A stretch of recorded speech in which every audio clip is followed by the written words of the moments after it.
Hi, this is Matt Clark, and in this video we're going to talk about pricing your Kindle book for maximum results. Now the reason this isn't titled pricing your Kindle book for maximum profits, because believe it or not, profits may not be your primary motive in pricing some of your Kindle books. And we'll talk about the different strategies you can use in another video, but we're going to touch on a few here which definitely will affect how you price your book. So first off, there are two royalty options with Kindle books. The first one is a 35% royalty option, which means for every sale you get 35% of the sale price. And for that one, the price of the books, the minimum price that you have to price your book at is 99 cents, and the maximum price you can price your book at is $200. And then the second royalty option Amazon allows you to use is a 70% royalty option.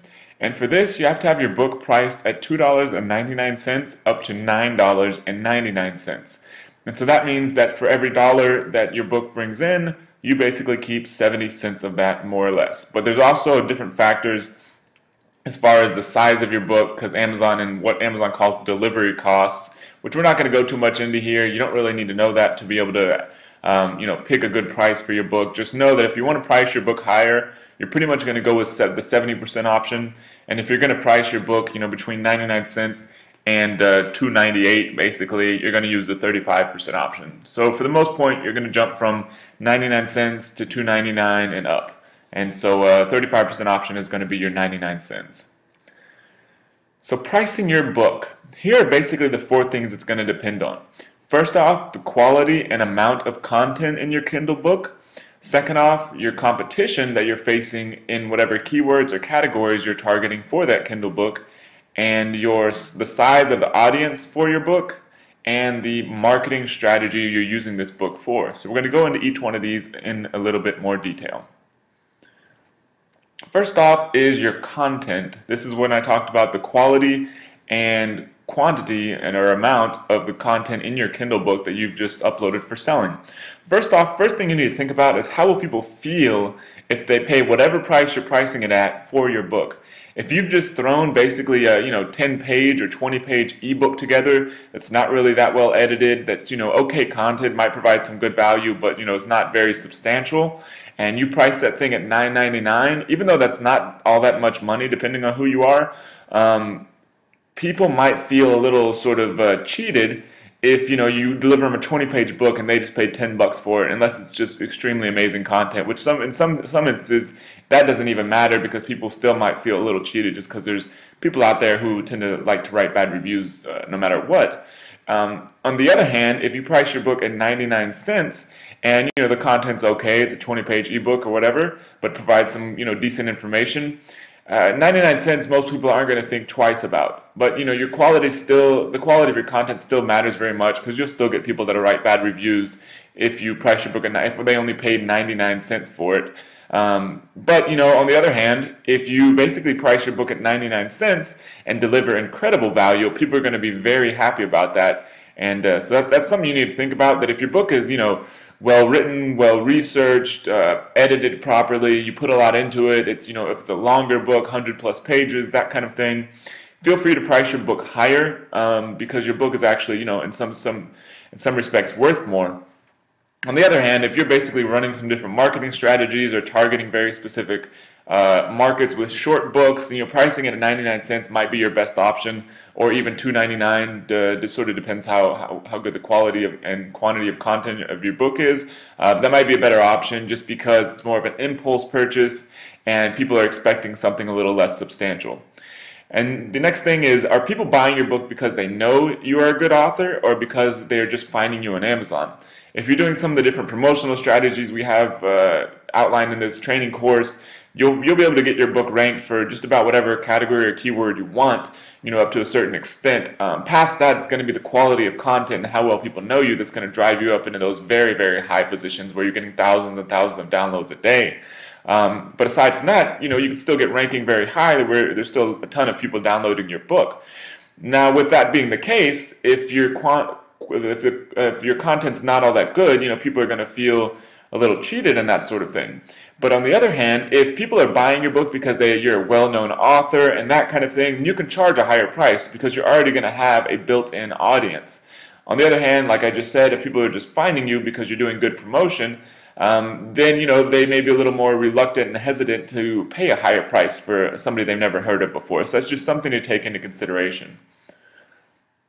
Next thing is the competition. You're obviously going to want to look at the different keywords you're targeting and categories you're targeting and see what the competitors in your market are pricing their books at. If they're all priced at $9.99 and that sort of thing, you may be able to charge $9.99, and that may be the strategy you want to go with. On the other hand, you could come in at a lower price and do very well, because Amazon does love low prices. You'll see books out there that are just Kindle books that have 20 reviews and that sort of thing, ranking extremely well for categories and keywords on Amazon against books that are from huge big name authors that are selling in bookstores and that kind of thing, and just very big authors that have sold millions of books.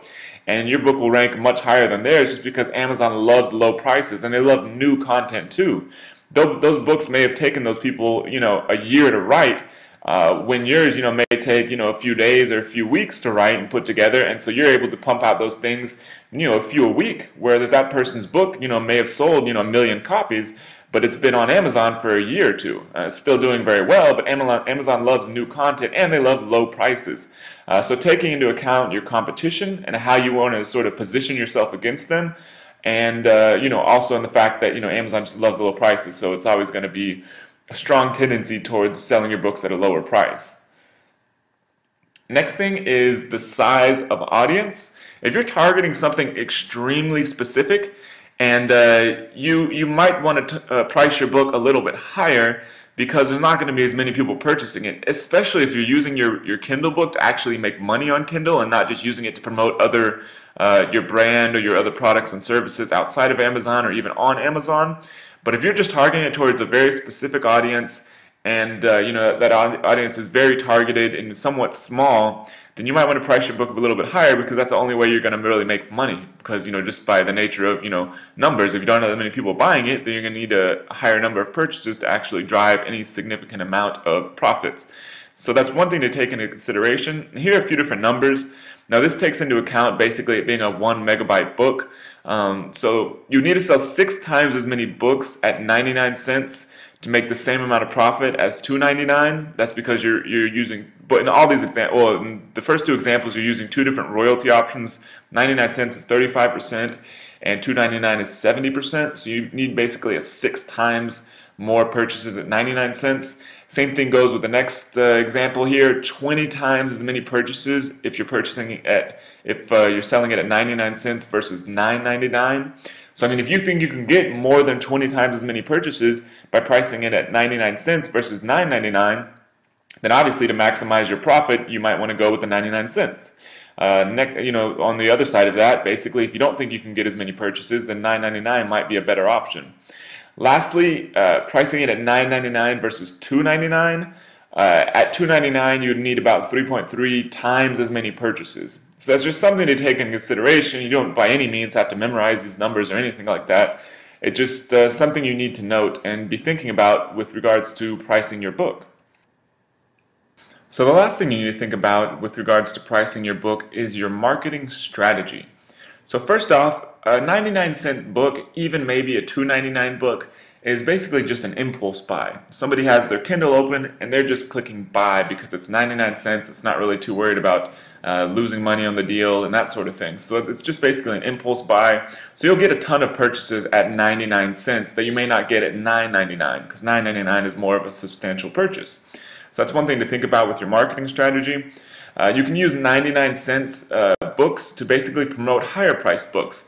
We'll talk about this more when we talk about promotion, but what you can do basically is you have a bunch of 99-cent books and use those to basically promote a book that's maybe either $2.99 or even up to $9.99, and basically you'll add different links to the higher price book within those 99-cent books.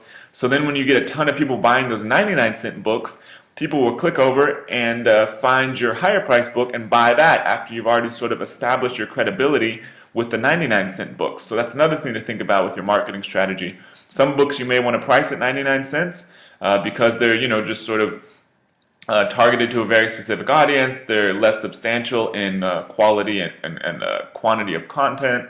or maybe you're just using them to promote a higher priced book. And another thing you need to think about is if you're pricing your book at a lower price, this means you're going to get more buyers and more reviews. So you can generate a ton more reviews for a lower price book just because you'll get more buyers. So that's one thing to think about if you're basically wanting a book to rank very well. Your work is going to be cut out for you a little bit more if you're pricing it at $9.99 or those higher prices, because you're just by nature going to have less buyers. So that's one thing to think about. You can get a ton more reviews at a lower price. So this was just a little bit about pricing. Hopefully it gives you some ideas and gives you some room to play with, because there's none of this is set in stone. There's books out there priced at 99 cents, like that John Locke, who basically sold over $1 million worth of Kindle books in about 5 months. He basically priced all his books, well-written novels, at 99 cents, and he did very well. And there's other people out there who sell books for $9.99 on Kindle and up, even higher prices, that also do extremely well, big-name authors and those kind of things. So it's just something to think about, and gives you some room to play with and some things to consider whenever you're pricing your book. There's no perfect price, but there are some different strategies you can use at each price available.